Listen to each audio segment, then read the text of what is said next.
Welcome, everyone, to another episode of Knee to Knee. And I'm excited today to actually have with us a special guest.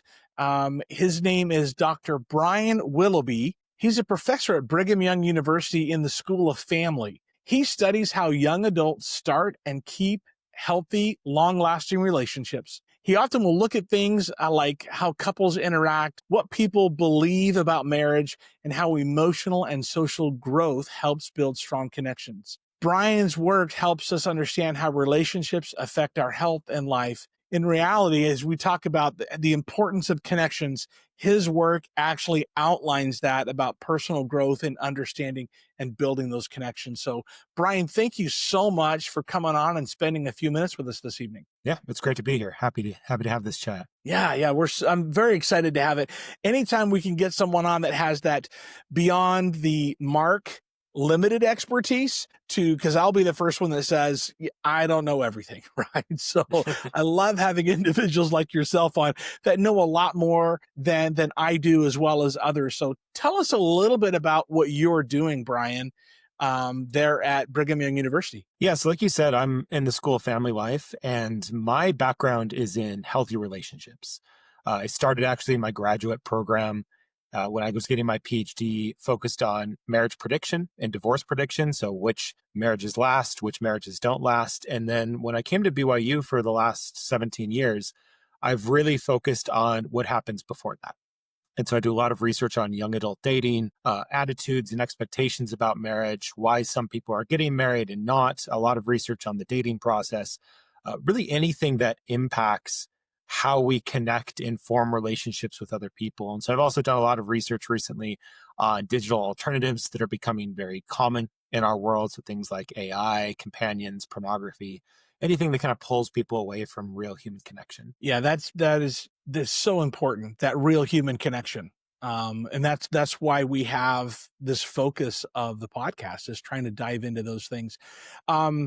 I think it's fascinating. You talk about the way that young people date and relate and build those relationships and things like that. Are there certain things that you're seeing that are trending beyond just the AI and into the pornography and all that stuff?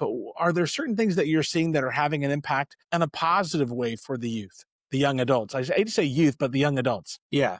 A lot of the conversation right now is, I will admit, fairly negative in the sense that we see young adults and youth generally disengaging from relationships. Marriage rates are down, dating rates are down, basically everything's kind of down. But the one positive thing that I think is really key in the research still is that despite all those things happening in the world and all the distractions, we still continue to see the importance and positive benefit of connection and relationships and dating and marriage.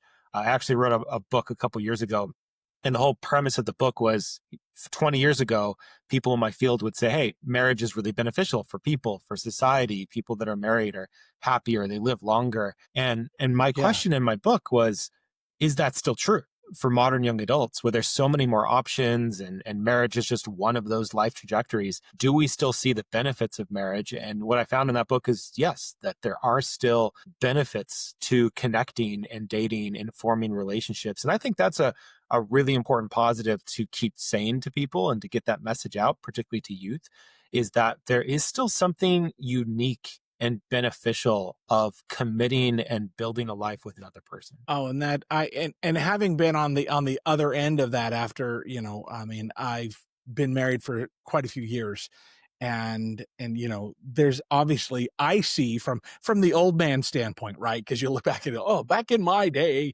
right? When there was no online dating and there was no, it was just, you had to ask a girl out. You had to actually do that. But I can look back now and definitely see the difference and I love being married, right?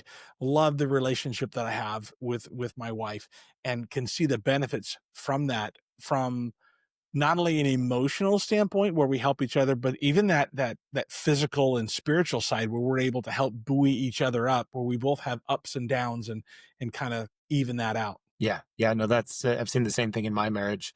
My wife and I have been married for almost 24 years here in another month.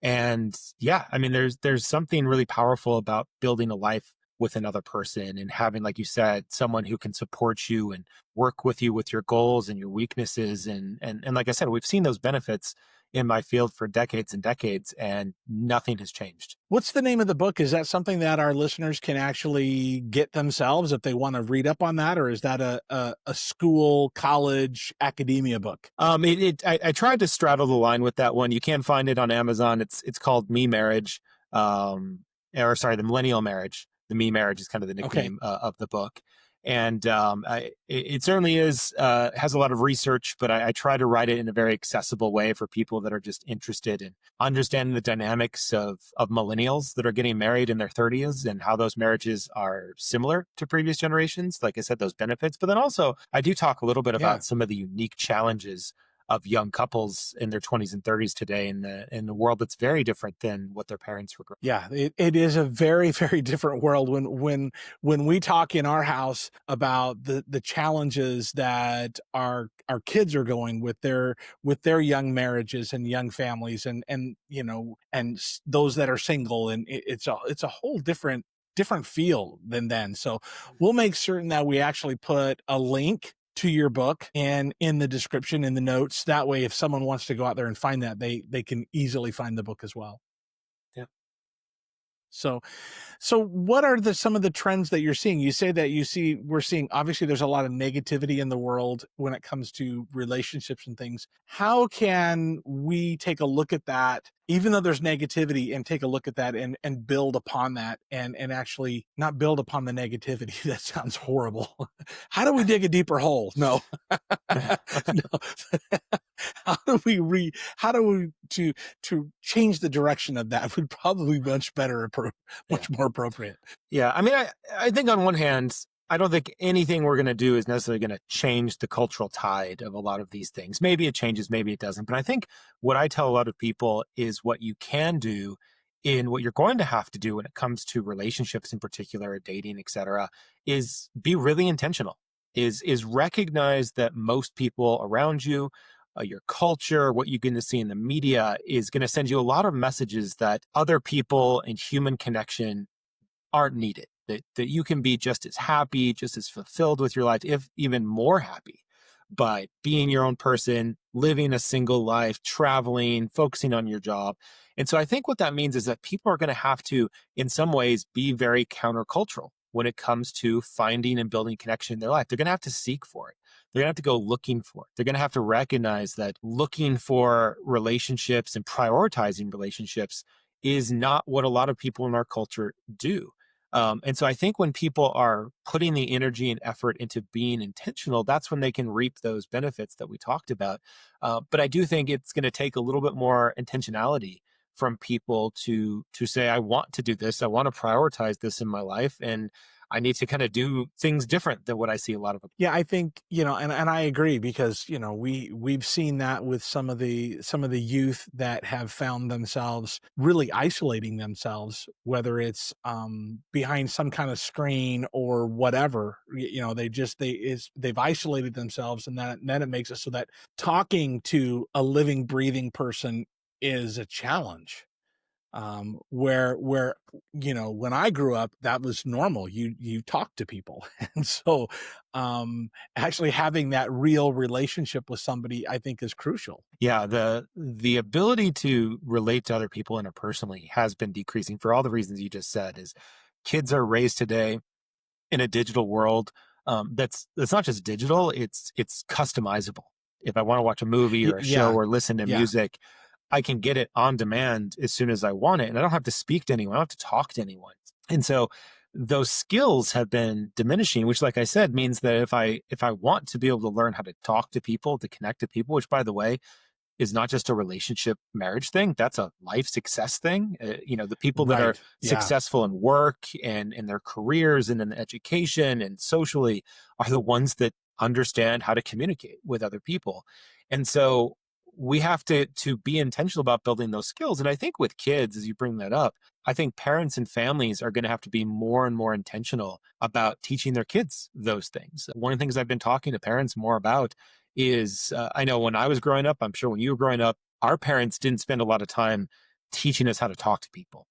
or how to go on a date or how to ask someone on a date because they just assumed you figure this out. You're going to have to through middle school, grade school, high school, college. You're Right. going to have to spend so much time interacting with friends and dates that you're going to kind of just figure it out. But today's youth don't have to. They can go all the way into their young adulthood with very little forced interaction, which means I think parents are going to have to spend more time saying, I have to spend some time actually teaching my kids how to talk to people and how to have confidence in that, how to reduce their anxiety, because those skills don't naturally come anymore. Yeah. And that shift in the way the world is, and totally agree with you there, because we can see that it's a very different for, and I hate to keep saying back in my day, but it's one of those things that it's a very different world, and we see that with a lot of the youth, and we can see some of that, those that actually really work hard, and you can see the parents really work hard to get their kids to interact and do well, and you can see those that don't as much, and their level of confidence in being with each other is evident at that point. Yeah, in fact, there's a study I did over the summer looking at young adults in their 20s, single young adults in their 20s. And two of the data points that really stood out to me and my team as we were looking at that is that one, almost half of those young adults were reporting some level of depression and loneliness. And so the level was just really, really high of young adults that were struggling. But then connected to that, we also found that about half of them said they lacked confidence in even knowing how to start a relationship. And so I think a Yeah. lot of young adults get stuck in this. They know they're isolated, they know they're lonely, they're struggling with that, but then they're not quite sure how to get out of it because they don't feel like they have the confidence or the skills to go find connections with other people. Yeah, and that's a two-edged sword. That was the double challenge where I'm feeling lonely, but I recognize I don't have the skills or the knowledge or comfort to go out and get out of the lonely. So goodness sakes, whether you're a parent or a favorite uncle and aunt or whatever, what can we do, or even as someone in their 20s and 30s, what can we do to help in that process to help them do that, other than Yeah. pull them under our wing and say, let me teach you the basics, which we need Right. to do if they don't know those yet, but what can we do to help? Yeah. I think two big things. One is, and this is particularly if you're kind of parent, grandparent, mentor of youth in some capacity, whether it's church, communities. I think Yeah. none of the other stuff's going to matter in terms of teaching or socializing or modeling skills if they're not motivated to want it. And so they have to want it. And one of the best things I think we can do is make sure we're showing them strong models about the importance of relationships and marriage. And again, we can't take that for granted. Is a good question I tell parents sometimes, particularly as they've got older teens or young adults, but I think kids of any age, is to ask them and say, hey, I want you to do a little self-assessment. When was the last time you sat your kids down and talked about what you said earlier, Mark, about how much you love being married? When was the last time you did Right. that? And most parents are like, well, I've never done that. I assume they see my spouse and I, and they see we're happy. I'm like, yeah, but have you ever talked to them about why you chose to get married? Why you chose to be in a relationship? What it brings to your life? I think kids need to hear those stories because they're not getting them anywhere else. They're not getting them from Right. movies or TV shows anymore. The age of the romantic comedy has basically died. Most romantic comedies now show someone who at the end of the day basically decides I don't necessarily need a relationship. It doesn't necessarily bring Yeah. benefits. They're movies more about individual growth than couple dynamics. Not that romantic comedies were ever a Mhm. great model for relationships, but um, they're not getting them from social media, from movies, from TV. And so they need to get them from us. And so we need to be talking about our spouses. We need to be showing them what it looks like to be together. One thing I talk about with church groups sometimes is oftentimes when we're in church settings, we tend to isolate couples. We tend to have, hey, I'm a youth leader in my church. And so I am the one that works with the youth. And I say, well, how often do you work with the youth with your spouse? Or show them how you interact together. Right. I think we can do more of that, just to, like I said, show kids and young adults and everyone just the models and the benefits of being in those relationships to help motivate them, say, hey, I want that in my life. That's one of the things I want Right. in my life, is to be like that, to have that when I'm an adult. I think that's one big thing. The other thing I tell people a lot, and this goes more to the youth side and the adults, is we have to be willing to get into what I call shared spaces more. Those shared spaces used to be everywhere. They were churches, they were malls, they were, all sorts of just social gatherings that, you basically had to go to, because if you sat at home, you Right. didn't have much to do. But now with our smartphones and our laptops and computers, we don't need shared spaces anymore. And so they've been diminishing. But I think one of the things people can do that's an easy step, if you're worried, like, I don't know if I have these skills, I don't know how to build these skills, just put yourself in shared spaces.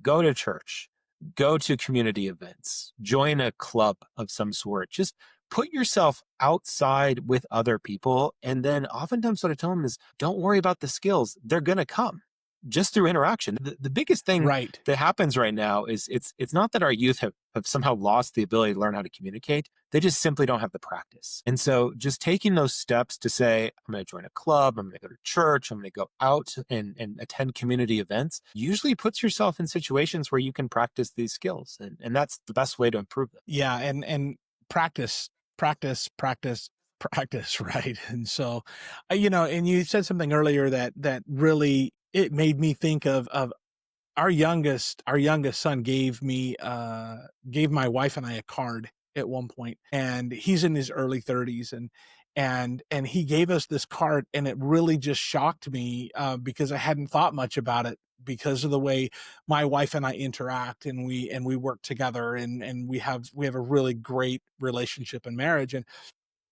in this card it was, you're the kind of couple that I want to be able to find someone to be with. Right. And I was like, oh my gosh, this is so cool. He sees this. Right. But how do I, it's one of those, how do I help him get to that point where he feels comfortable? Because, those are the struggles as parents have, is helping that awesome kid get out there beyond his scope of where he's at. Yeah. Yep. And sometimes that can be the challenge once they have that motivation, is particularly with young adults in their 20s and 30s and adult children. There's only so much you can do as a parent. You can't Right. kick them out the door.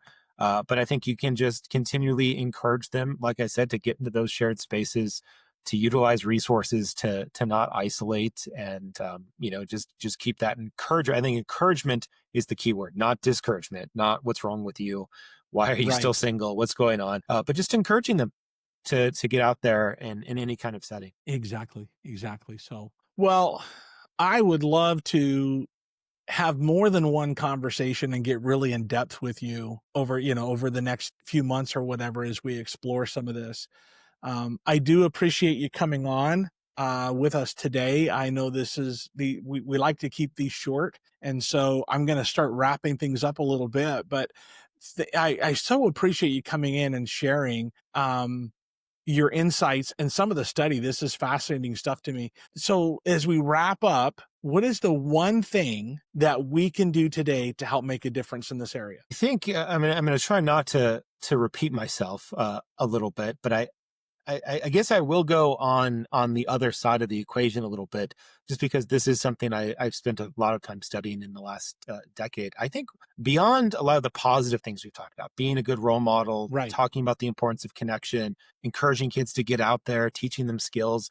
I think the other really important thing we need to do right now is educate both ourselves. And I think that's really key, particularly for parents and grandparents out there. Educate yourself about digital technology. You Okay. have to do that when it comes to this type of connection, because, and I'll make this a very specific connection to one thing that I'm seeing in my research, which is the big topic for everyone right now, which is AI and generative AI. And we Yeah. all like to talk about how AI is changing the world in all these different ways. We like to play around with ChatGPT and Gemini. But I've been kind of getting on my soapbox a little bit for the last year, because as someone who studies relationships and connection, uh, what I've started to see and done some studies on the generative AI side when it comes to connection is how much those platforms have been accelerating some of the disconnection and loneliness that we're seeing in young adults. A study that I just did this last summer showed that about 50% of young adults in their 20s are already reporting that they've interacted with an AI system that they've specifically asked to be a romantic partner for them, and have started to Oh, experiment wow. with that. It's already about half of young adults in the US in their 20s. About a third, 25% to a third, so about a fourth to a third are doing it on a regular basis.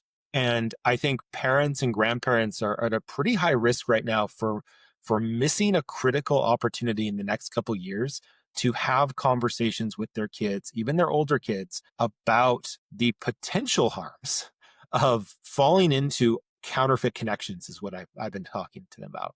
Um, Right. and I think that that's a really important thing that parents need to really get educated on really quickly, is to understand that platforms like ChatGPT, what these large language models, as they're called, what they're designed to do is pull things in. And most parents don't understand that about that technology. And so, particularly with kids at home, they have filters, they have other things set up to kind of prevent their kids from going out into the internet. But Right. these AI, generative AI platforms, they pull things in, which means they bypass your filters. It's harder to monitor them. And most of them have the ability to talk to your kids as if it's a friend or romantic partner. I was talking to a junior high principal in Utah just last week after a presentation I did, and she said that her and her teachers are at their wits' end trying to figure out how to handle ChatGPT in the classroom and in these kids. She said that she has kids asking ChatGPT if they should stay friends with people, what they should do on a daily basis, Oh, helping, making goodness. decisions for them. That's already happening. So when you ask what's the one thing you can do, I hate to be on the negative side, but But it's such a high need that's going to be such a quick thing. I worry that a lot of parents are going to, like I said, miss the boat, because by the time they realize that they need to really educate themselves and their kids about it, it's going to be too late for a lot of them. And so I think that's one thing connected to our conversation that's really important for people to start doing. well, I so appreciate that. I mean, I hadn't really thought about it. My mind is scrambling to catch up with the that many percent of the young youth are actually in that, are doing that and having those interactions, especially. um I can't, yeah, wrapping my head around asking a large language model, should I stay friends with someone? It's like, okay, that one's a hard one for me to figure out. So, but I so appreciate you sharing that, right? I think that's really important. Especially as parents, and as whether we're parents, grandparents, mentors, whatever it is, to be able to help have those conversations with our, whether it's adult children or even for the youth themselves, to be able to help navigate that a little bit better. So, well, Brian, thank you so much once again for coming on with us. I so appreciate that. I'm going to actually jump over as well. We'll make sure the link for your book is in the description. I'm going to jump over and make sure I grab that. I'm really fascinated to read some of that information that you shared with us today, and I'd be really interested in kind of staying up to date with some of that research that you're doing and you're pulling and seeing, so that we better know how to work within the world that we're in right now, because it is different than it was even a decade ago. I appreciate being able to come on. All right. Thank you very much. And thank you, everybody, for spending a couple minutes with us on Knee to Knee today. And we so appreciate all of you. And if you haven't subscribed, please hop over and subscribe. It really helps us out. And I hope you have a great rest of your day, and we'll make our connection again soon.